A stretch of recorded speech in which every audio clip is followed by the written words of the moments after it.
I have never been a clinical student up until recently. My clinical instructor I've had for 3 classes now, and that included a clinical prep and a clinical capstone, and uh, didn't have them for abnormal. Abnormal I did at community college, and I had a pretty positive experience with that because that was kind of an overly broad, I wouldn't call it a stupid course, but it was pretty basic as far as like not telling me anything that I don't know. When you're going through, I guess 23 psychology courses, some of them can be a little bit overly broad, and abnormal was one of those for me because that wasn't.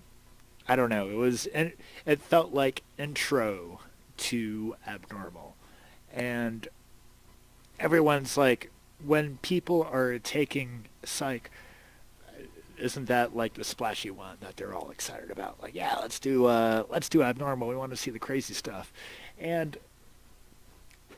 that's not really what happened with either that class or any of my clinical ones. So, point being, my clinical instructor really kind of gave a more realistic sense of what it would be like to be a clinician, and his entire thing, I don't know, it just kind of calmed it all down the way that it would. Um, he definitely liked telling war stories, though, about the most interesting cases, because I think when you're up there on the podium, you want to get people engaged and get interested in the content, even though I'm not exactly sure that's, I don't know, always realistic, but at the same time, he definitely brought it back around to more of the client. And I've heard uh, a lot of different ways about talking about the people that we're going to interact with as clinicians, and whether client is more appropriate or patient. I don't. I'm not really up with the patient model right now. I think client model is kind of cooler. So anyway, he had a very interesting way of going into, I guess, what would be the more splashy and bombastic uh, cases that we, I don't know, felt like we came in there for.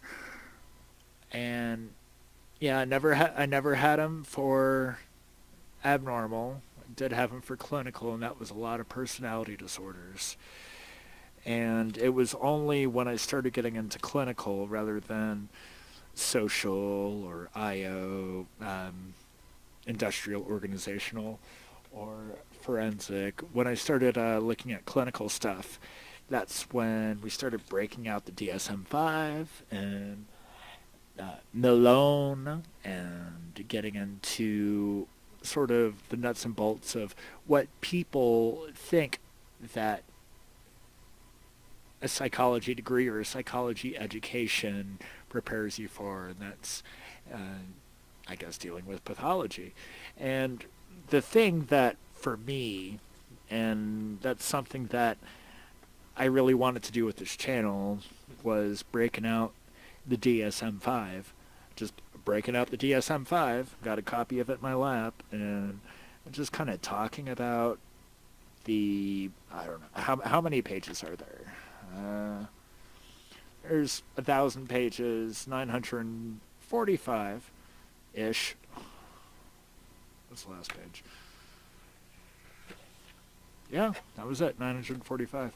So we got 1,000 pages. Some of that's index. A lot of that's intro. Heck, I don't even know. Eh. Yeah, anyway, so looking at this manual that's supplemented by other online manuals and, variations of studies and supplemental material that goes on forever and ever. This is just a manual to help with not necessarily diagnostics, but telling you where to look for other things that go wrong after you just get engaged with it specifically. Um, what I got out of all that is just how not useless, because it's definitely useful. It's not useless. It's just how non-specific it is, and how, as a student, I don't think, I don't know, people go about these classes in exactly the way that the instructors are intending.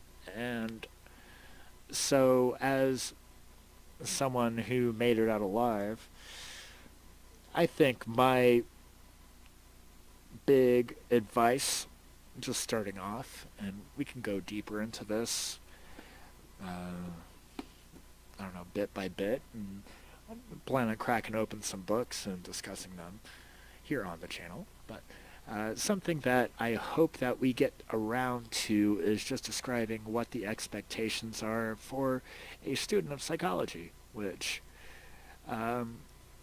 those expectations are different than those of, I don't know, a practitioner of psychology or a clinician or anything like that. So as students, our job isn't to diagnose anything.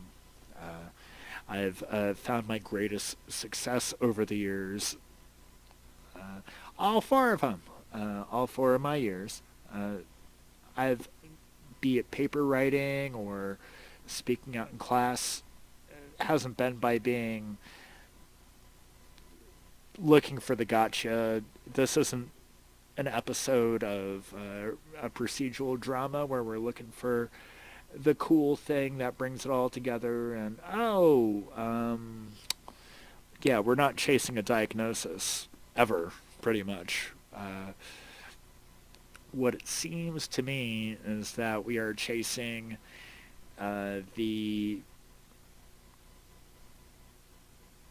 I don't know a better way to describe it than a red flag. I'm sure that's loaded, and we can use a different word for that. We can use a yellow flag. We can use a green flag. We can use any kind of flag. We're looking for flags. And a flag is something like a divorce. And a divorce is not a red flag. That doesn't mean someone's going to be messed up because their parents split up. But watch any, if we look at some pop psychology or watch some Dr. Phil or some talking radio, some podcasts, there's flags, and a flag is more of a risk. And so risk factors are very important. And risk factors are what the DSM-5 is about. When we come to diagnostic criteria, they're not looking at risk factors, but they are looking at behavioral demonstrations of what's happening. So when we look at how to read the DSM-5, I know I didn't crack one open until I was in year 4. I had one because they used to cost $100. Now they cost $20. You can get one for $15 on Amazon, and it's cool. I got the DSM-5. I look all fancy now because they used to be so expensive. Now they're not expensive. Now it's just a book, and that's good. We should democratize our instructional material. We should definitely democratize the biggest diagnostic material in the world. But having this thing in your lap, there's the predisposition or the kind of wanting to feel like maybe you know something that you don't. And I think most people with medical manuals, be it WebMD, be it the DSM-5, be it anything, might be thinking, not that they're certainly, everyone's clever.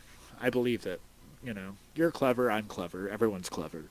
So being clever isn't the issue. The thing is trying to find that magic bullet that makes it all make sense. And the magic bullet is not a diagnosis of a specific conduct disorder or fetish. We're going to be looking at fetishistic disorder. And we're going to see how maybe that doesn't belong in the criteria whatsoever. But point being that I don't think that the DSM-5 really does that good of a job for a student to make any sense out of the cases that they're reading. The use of the DSM-5, it's not even useful in theory. There's better books, like your standard textbook is probably better at like describing theory, because typically in school for psychology they want you to describe psychological theory, they don't want you to describe psychological diagnosis. So if you're looking at something like this is more useful for clinicians in sort of an insurance or medical, or I mean like, yeah, that psychiatric medical health, navigating the insurance system setting, because you can describe 302.81 and you can say what axis that is. They don't even ask that. They just want a medical code to type in, and so they know how billing works. So there's really no use to knowing the DSM-5 backwards and forwards. There's not much use in knowing theory backwards and forwards. You just have to know where to look. And that's something I'm going to try and get across throughout this project. So, while you're starting with this one, this is page 700 of my copy, and all I did was flip it open. I had opiate disorder, and then I was like, I'm not qualified for that. And substance abuse and addiction is not weird with me. It's just too convoluted as far as a process, because we get into a lot of other things. But yeah, fetishistic disorder, that's what they call it. That's not what I'm calling it. That's page 700. And diagnostic criteria 302.81. So, what are we looking at here? Changing gears fast, but not too fast. A. Over the period of the last 6 months, recurrent and intense sexual arousal from either the use of non-living objects of a highly specific focus on non-genital body parts as manifested by fantasies, urges, or behaviors. I think they're referring to shoes there. We'll just assume shoes. It's other things too, but you can just assume it's shoes.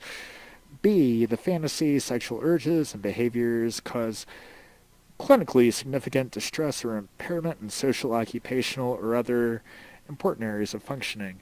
Now, before I go further, we should acknowledge that this is going to be relatively, no, not relatively, it's pretty much specifically transphobia. Just before we go any further, yeah, it's pretty much transphobia codified into the medical, I don't know, psychiatric doctrine. And the reason why is number C, because they say the fetish objects are not limited to articles of clothing. Well, that's cool. Are not limited to articles of clothing used in cross-dressing, as in transphysistic disorder. Wow, that we've come a long way where that's not part of normal parlance anymore. or devices specifically designed for the purpose of tactile genital stimulation, e.g., vibrator. And that's all three of them. That's the only criteria for fetishistic disorder, and it has to do with using a non-sexual,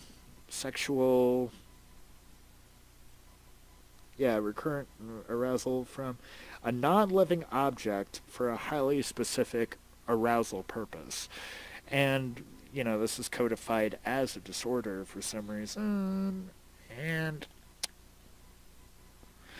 it's all about recurrent and intense sexual arousal from certain objects, and I can't really see any pathology here other than criteria B, which is these fantasies, urges, or behaviors cause clinically significant distress or impairment.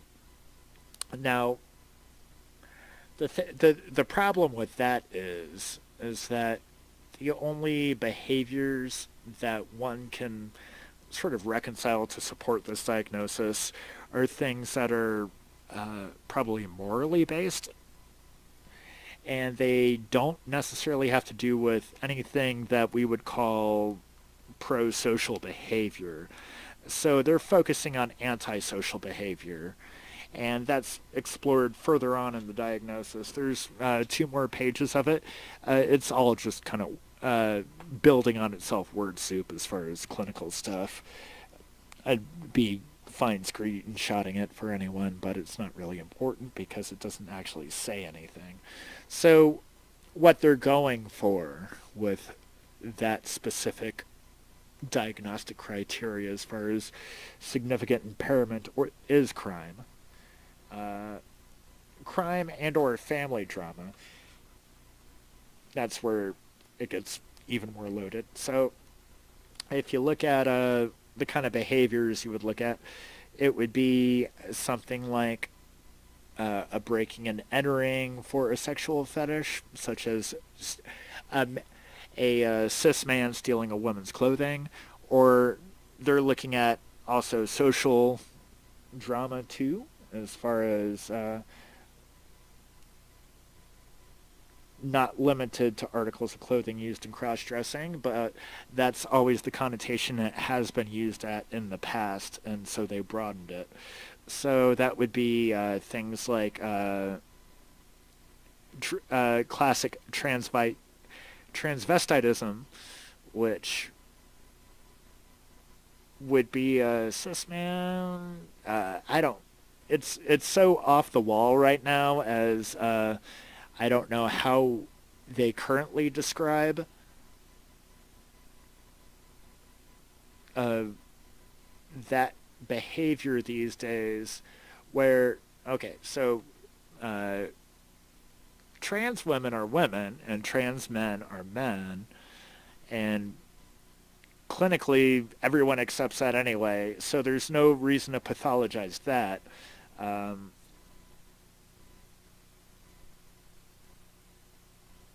Drag is acceptable. Sexual transvestitism is acceptable. I know it causes trouble in families because there's typically when it does, it's normally from the closeted behavior, but it on its own as an individual or in a consensual family, there's absolutely no issue there. There's this moral panic about it where there's a disorder associated with objects that do in some cases pertain, in this one it's involved with symbolism, and I don't really prescribe any sort of effort into breaking down the psychology of that kind of sexuality because I think it's pretty regressive and has... you can explore it on a isn't that interesting or academic level. I know we like breaking down gender theory and things like that in academia. But yeah, as far as it being in a diagnostic manual of treatable pathology, I think it's completely out of place, and I think it's gross that it's even in here. It says specify body parts, non-living objects, or other. Well, if that's not broad enough, I think anyone can just go ahead and make up their own. You know, like yeah, it's too broad of a brush, and it's not helpful. I mean, are they talking about? And I'm going on 4chan here. Are they talking about like? And I'm not. See, we can fetish shame when it comes to hurting living objects. So are they talking about vor and crushing fetishes, or because you can't wrap that into other aspects of normal sexual behavior and have this make any sort of clinical sense that matters to anyone in any way that someone can take seriously. It's it's a stupid tool. It's not going to be in DSM-6. If it is, I'm not going to throw my book against the wall, but hey, that's going to be another one that clinicians can ignore. That's certainly going to be one that I can ignore. Yeah, fetishistic disorder, get it out of here. It doesn't, oh my god, I turned the page. Transphobia disorder is 302.3. Yeah, there's your, yeah, I don't understand what paraphilic disorders are even about other than moral panic and a holdover from the old days. Uh, it should be worth noting that I've never been taught any of that, like, ever once. This is just something in a book. Like, it wasn't an abnormal, not at all. Baselines of human sexuality. It got brought. The only time I have seen it brought up was in women gender studies, and that had more to do with the history of how trans people exist and have always existed, and how 200 years ago it was called one thing, and 100 years ago it was called another, and hey, 40 years ago when this book came out, I mean, obviously, DSM-5 came out 6 years ago. It's still fucking codified. Yeah, one page before that, excuse the trigger, pedophilic disorder comes up right before the other two. So, yeah, it comes around the umbrella of paraphilia, sexual sadism, masochism. I don't. Oh, God.